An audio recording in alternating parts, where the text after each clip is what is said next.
né? Bom dia a todos. O meu tema, ele tudo tem a ver com. Ele diz assim: o amanhã decide o dia. Todos nós temos frequentado os cultos e as vigílias. A gente tem observado uma nova forma do pastor pregar, e que ele versa muito sobre foco, visão, né, vontade, dizer que a ponte entre você crer e acontecer é exatamente a vontade, é você ter de querer fazer para algo acontecer na sua vida. E aí também fez um desfecho maravilhoso nessa semana, que foi na semana passada, que foi sobre Jesus e Barrabás, né? Sobre a questão do sequestro, manietaram, mataram e tal. E que a gente todos os dias, ao acordarmos, ao termos o dom da vida dado a Deus e acordarmos, a gente faça essa escolha. Quem vai hoje viver e quem vai morrer? Se é Jesus ou se Barrabás, né? Eu tive a concepção de que Barrabás são os nossos vícios, nossos sonhos, nossos desejos carnais, né?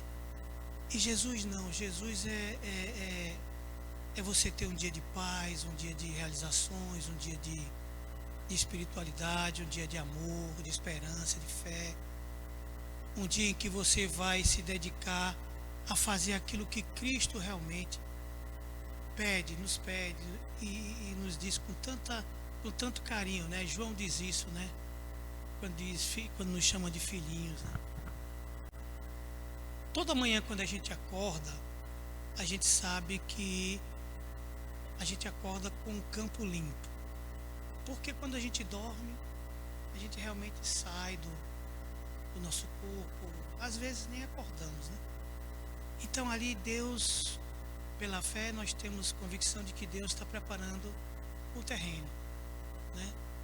E os nossos sonhos que porventura tenhamos à noite, elas são sementes. Quando a gente inicia o dia orando, a gente sabe que Deus vai nos direcionar, né? Para muitos,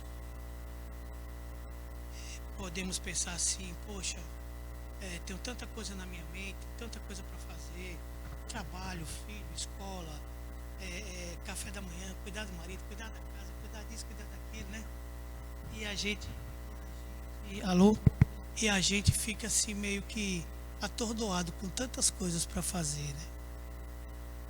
E eu tenho feito uma prática de manhã, que é, ao me levantar, eu ir direto para a minha mesinha de estudo, onde lá eu tenho o meu material, que é uma leitura diária de versículos, né? E estou lendo um salmo todos os dias, um salmo aleatório, muitas vezes indicado pelo próprio pão diário ali. E temos também um devocional do pastor. Ontem o pastor mandou devocional, acho que 2 horas, a Samantinha respondeu 4 da manhã, hein? Então, isso é muito importante. Todos nós temos acesso ao devocional. Eu dei o devocional sexta-feira a uma colega. Ela disse: seu Marcos, é todo dia? Eu digo: todos os dias. Se você quiser, meia-noite, 1 hora da manhã, eu mando para você, porque é a hora que o nosso pastor faz. E é um devocional inspirado nas escrituras e inspirados por Deus. Não é um devocional que você compra na livraria. Vai comprar porque a gente vai fazer, né, Dudu?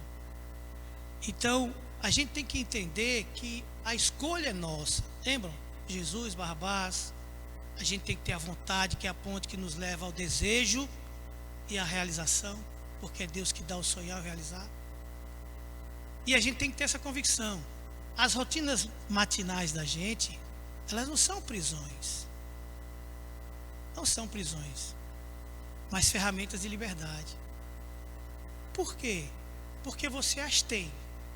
Você consegue avaliar se de fato elas te prendem em algo bom ou ruim. Essa é a realidade. Se eu acordo em cima da hora para ir trabalhar, eu vou tomar banho, eu vou me arrumar, vou pegar o carro, não vou tomar café, não vou fazer o que eu tinha que fazer, o meu devocional, as minhas orações, e vou trabalhar. Como será o meu dia? Imagina se nós acordássemos um dia. Isso é pacificado do mundo. Não quer chegar atrasado? Acorde mais cedo. Não quer enfrentar engarrafamento? Saia antes. Eu digo isso em casa. Eu aplico isso em casa. Não justifica eu dizer, vou chegar atrasado. Por isso. Não, faça antes, antecipe-se. É assim que qualquer um faz. Né? Ninguém aqui é criança para faltar um dia de trabalho porque simplesmente acordou de mau humor. Não, por quê? Porque deve obrigação a alguém. E a gente deve obrigação a Deus.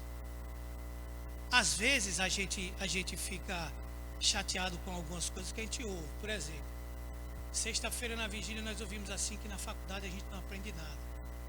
Né? Porque na faculdade você não vai ao pé da letra. Você não aprende nada porque aquilo que você está lendo, ouvindo e alguém está falando foi outra pessoa que fez. O que está dizendo ali, o que se diz ali é que você tem que ler e ter a tua meditação, ter a tua interpretação e fazer o desenvolvimento sobre aquilo. Aí você aprende. Aí você vai defender a tua tese, o teu pensamento. E é assim que o mundo gira. Você tem que ter a tua opinião pautada em alguma coisa. E por que não pautado na palavra? Por que não pautado no Evangelho? Como é que algo é tão poderoso que já sobrevive, sobreexiste há mais de 2000 anos? Quando a gente diz assim, os jovens de hoje são isso, são aquilo, o mundo, a criação dos pais de hoje, o medo de fazer algo errado, mesmo sem ter a convicção de que a educação que tiveram foi errada. Pergunta para B, pergunta para Eduardo, pergunta para Sâmia, pergunta para qualquer um de nós aqui. Eu pelo menos não reclamo de nenhum ensinamento dos meus pais, mesmo sabendo que naquela época eles tinham a ignorância espiritual. A Bíblia não era para ser lida, a Bíblia era para colocar em cima de um pedestal e ali deixar. Abria no Salmo 23 e ali ficava o ano inteiro, só mudava no Natal. Entendeu? Essa é a realidade.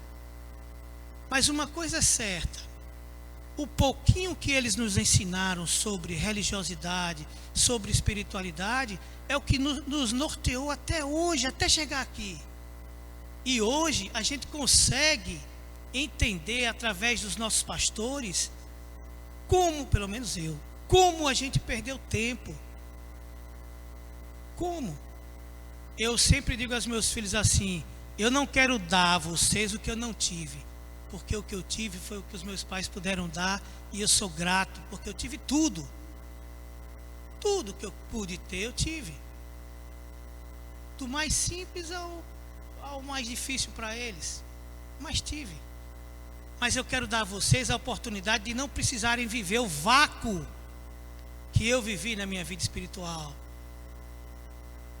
Porque hoje eu sei como fazer e o que fazer e aonde buscar a força, a coragem para vencer. Em Deus.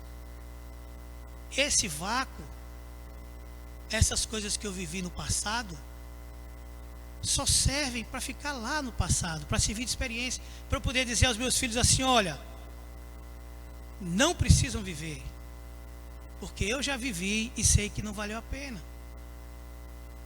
Mas a escolha é de vocês, né? O amanhã decide o dia. Como você fez no dia anterior, o que você pensou no dia anterior, quais foram os seus projetos realizados ou não, quais foram os seus sonhos. Eles podem não ser realizados no dia seguinte.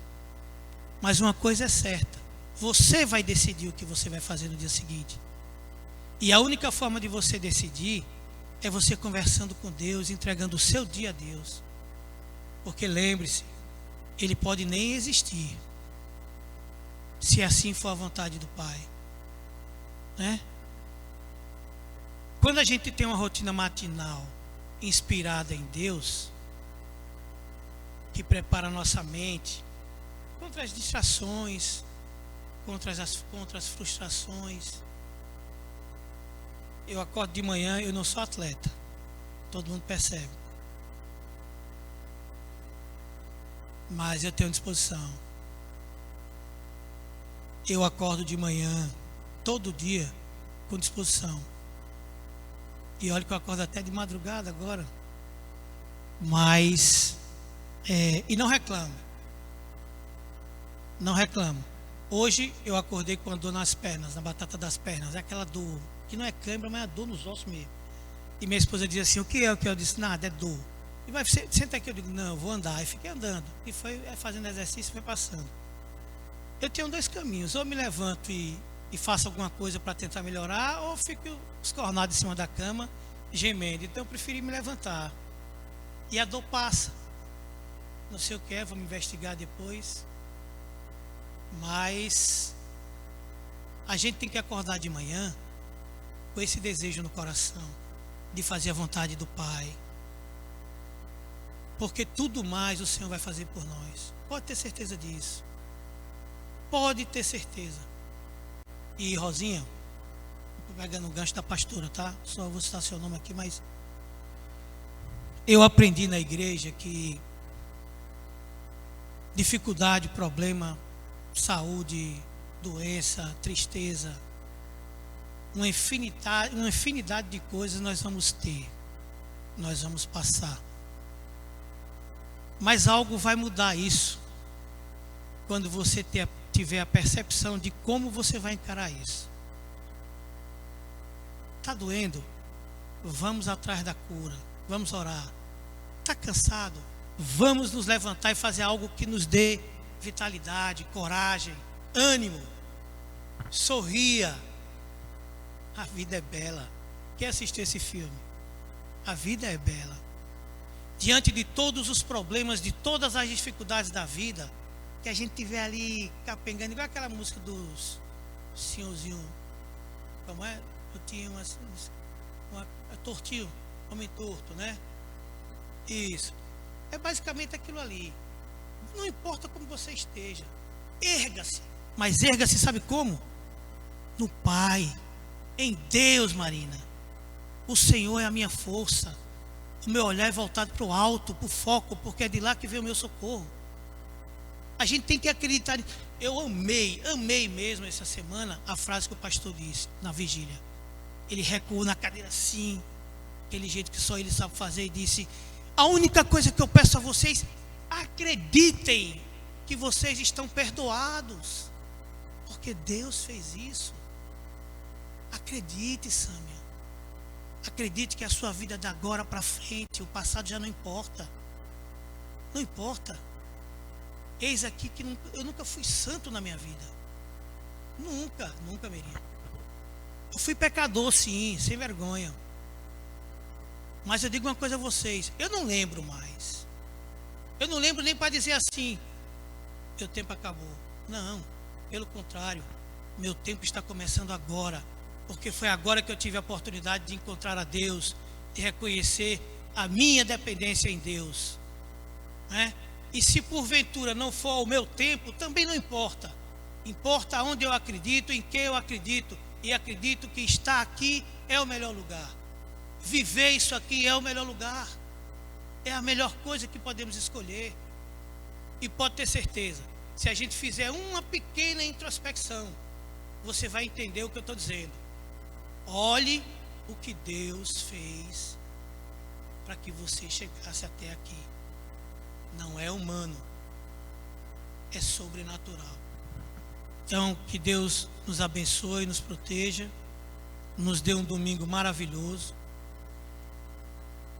que nós possamos ouvir e reverberar tudo que aqui ouvirmos lá fora, sem vergonha, sem medo, porque felizes são aqueles que serão julgados por falar o nome de Deus. Lembrem de Estevão, enquanto o apedrejavam, ele sorria, porque o olhar dele não estava no homem nem na terra, o olhar dele estava nos céus, vendo a beleza e a maravilhosa vitória em nosso Deus e nosso Senhor Jesus Cristo. Um beijo em todos. Amo vocês. Agora, como